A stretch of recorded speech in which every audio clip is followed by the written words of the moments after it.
안녕하세요, 여러분. 오늘도 찾아주신 머니톡 팟캐스트 진행을 맡은 서연입니다. 2026년 3월 31일 화요일 한 주의 마지막 날인 오늘도 알찬 시장 소식 전해드리겠습니다. 오늘은 코스피와 코스닥이 큰 폭으로 하락하며 투자자들의 마음을 무겁게 했는데요. 주식 섹션에서는 미래에셋증권과 솔디펜스, 교촌 FMB 이슈를 짚어보고 코인 섹션에서는 스테이블 코인법 논란과 국내 투자자들의 해외 이탈 문제까지 깊이 있게 다뤄보겠습니다. 먼저 주식시장 이야기부터 시작해 볼게요. 오늘 주식시장 전문가 민수 씨 나오셨습니다. 안녕하세요, 민수 씨. 네, 안녕하세요. 주식 해설위원 민수입니다. 오늘 시장이 꽤 무거웠죠. 분기 말이라는 계절적 요인까지 겹치면서 투자자분들이 체감하는 피로감이 상당했을 것 같습니다. 3월 마지막 날인데 분위기가 영 좋지 않았어요. 오늘 전체 시장 흐름부터 한번 짚어주시겠어요? 오늘 코스피와 코스닥 모두 큰 폭의 하락세를 보였습니다. 분기 말 기관의 포트폴리오 조정 매물과 함께 글로벌 불확실성이 동시에 작용한 결과인데요. 마치 여러 개의 파도가 한꺼번에 몰려온 느낌이라고 보시면 됩니다. 파도가 한꺼번에 몰려왔다. 정말 생생한 표현이네요. 그럼 오늘 주목할 만한 종목 이야기로 넘어가 볼까요? 미래에셋증권 이슈가 눈에 띄던데요. 네, 미래에셋증권이 최근 개인 국채 완판이라는 성과를 내면서 주목받고 있습니다. 쉽게 말씀드리면 개인 투자자들이 살 수 있는 국채 상품을 플랫폼에서 내놓았는데 준비한 물량이 전부 팔렸다는 거예요. 자금 운용 플랫폼으로서의 경쟁력을 확실히 입증한 셈이다. 완판이라니 정말 대단하네요. 거기에 실적 개선 소식도 있다고 들었는데 좀 더 설명해 주실 수 있을까요? 맞습니다.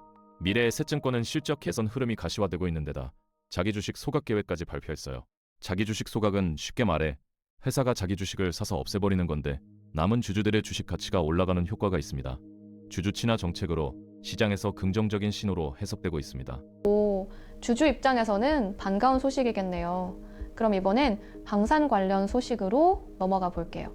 솔디펜스라는 종목이 한화시스템과 큰 계약을 맺었다고요? 네, 솔디펜스가 한화시스템과 42억 6천만 원 규모의 계약을 체결했습니다.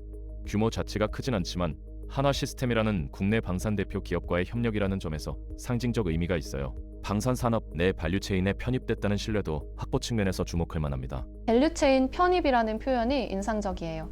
방산 섹터가 요즘 많이 주목받고 있잖아요.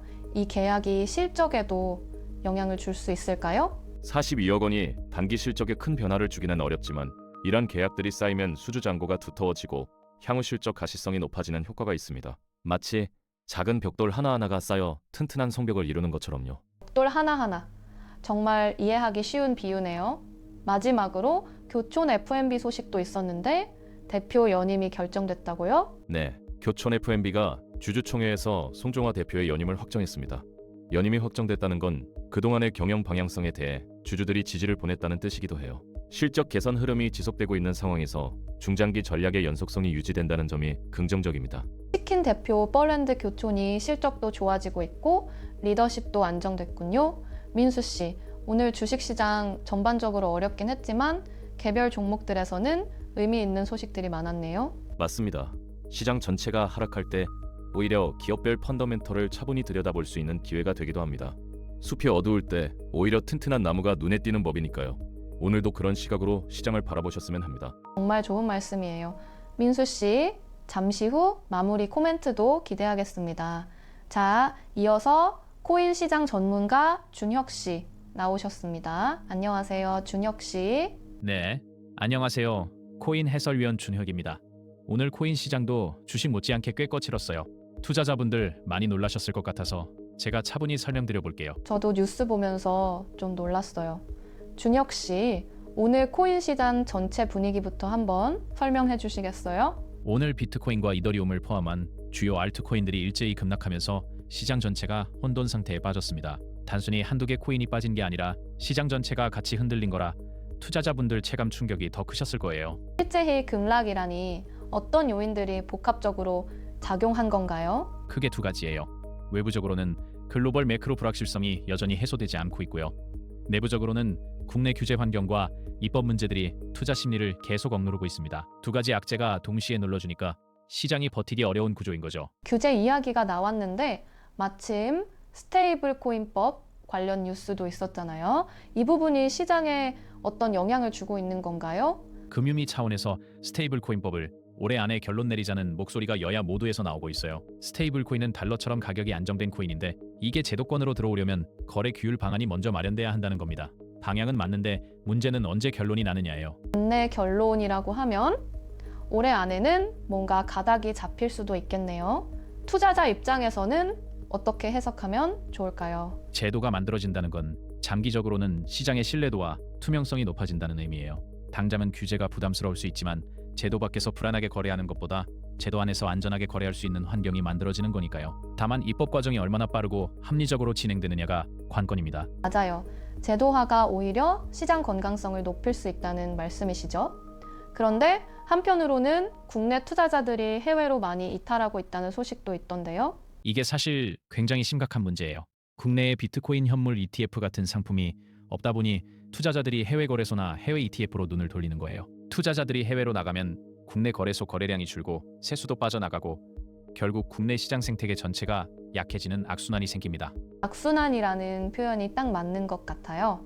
실제로 국내 거래소 실적도 안 좋아졌다는 이야기도 있었잖아요. 맞습니다. 국내 주요 가상자산 거래소들의 실적 감소가 뚜렷하게 나타나고 있어요. 거래량 감소의 대외 변수, 그리고 입법 불확실성까지 겹쳤으니까요. 거래소 입장에서는 사면초가 상황이라고 볼 수 있습니다. 그렇군요. 투자자 이탈, 거래소 실적 악화, 규제 불확실성이 서로 맞물려 있는 상황이네요. 준혁 씨 보시기엔 이 상황이 언제쯤 개선될 수 있을까요? 스테이블 코인법을 포함한 가상자산 관련 입법이 구체화되고 현물 ETF 같은 상품이 국내에서도 허용되는 방향으로 간다면 분위기가 바뀔 수 있어요. 지금은 안개 속 항해 같은 상황인데 입법이라는 등대가 켜지면 방향을 잡을 수 있을 거라 봅니다. 안개 속 항해, 등대라는 비유가 너무 와닿아요. 준혁 씨, 오늘도 정말 알기 쉽게 설명해 주셨어요. 잠시 후 마무리 코멘트도 부탁드립니다. 이제 오늘 방송의 마무리 시간입니다. 두 분 전문가의 한마디씩 들어볼게요. 먼저 민수 씨 부탁드립니다. 오늘같이 시장 전체가 하락하는 날에는 투자자분들이 많이 불안하실 텐데요. 분기말 변동성은 계절적으로 반복되는 패턴이기도 합니다. 단기 파도에 흔들리기보다 자신이 투자한 기업의 본질 가치, 즉 펀더멘털을 다시 한번 점검해 보시는 기회로 삼으시길 권해드립니다. 코인 시장도 오늘 많이 출렁였지만 시장의 혼란은 늘 새로운 사이클을 준비하는 과정이기도 했어요.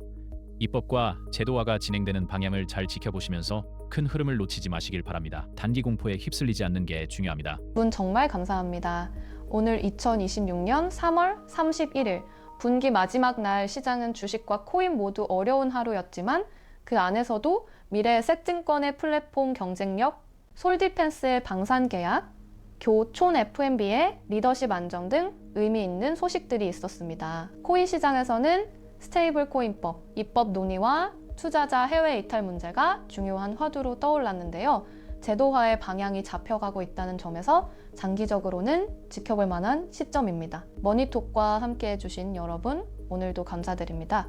다음 방송도 더 알차고 유익한 내용으로 찾아뵙겠습니다. 오늘 전해드린 모든 내용은 투자 참고 정보일 뿐이며 실제 투자 결정과 그에 따른 손익은 전적으로 투자자 본인의 책임입니다. 투자에는 항상 신중을 기하시길 바랍니다. 감사합니다.